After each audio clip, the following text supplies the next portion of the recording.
Hey there, let's consider now this same function, which is 1 over x, but this time let's rotate it about the y-axis and still consider it from 1 to infinity. So it's an unbounded area that we're dealing with here that we're now going to rotate about the y-axis and see if we can determine a volume for that.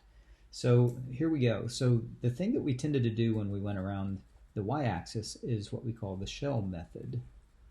And so with that shell method, the idea was that we imagine taking this drum here, or any drum along the way, and unraveling it. So when we unravel it, what you end up with is kind of a slab, something like this perhaps. Right? So when we roll it out, we might get a slab. And it's just going to be kind of like a long, thin slab of wood or cardboard or something like that, perhaps. And so we would need the length here,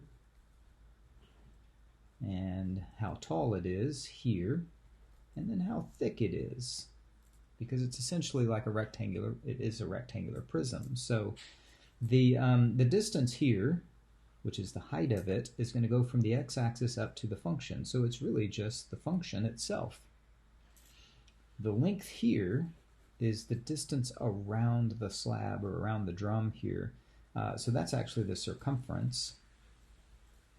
All right, so what that means is that we're doing 2 pi times the radius of that circumference, or of that drum here. Well, that radius is going to go from the origin out to whatever x value we are on, so that's going to be 2 pi x. That's always the case with this shell method, that you have the circumference being 2 pi x and the height of our slab being the function itself, and then the thickness of the slab is just dx.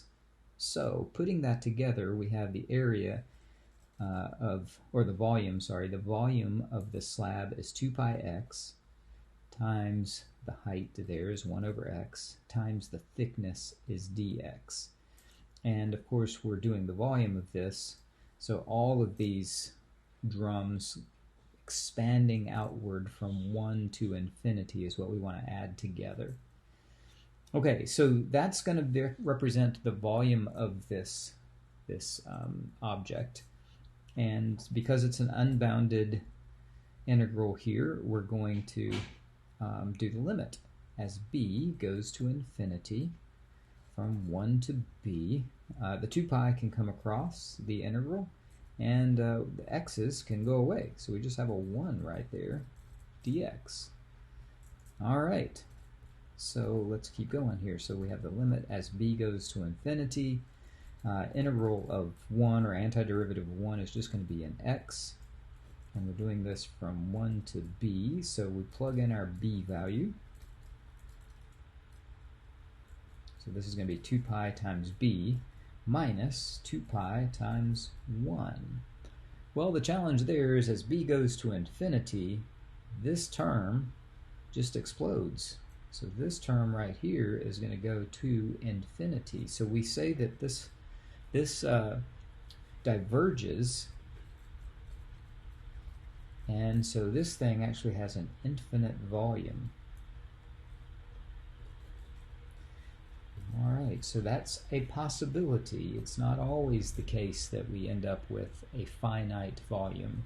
And so I wanted to show you that with this particular example. So if we rotate 1 over x around the x-axis, as we saw in the first video that we did with this, you actually had a finite volume, which is pretty interesting that here, now that we rotated around the y-axis, no more a finite volume. This is actually an infinite volume. So pretty cool.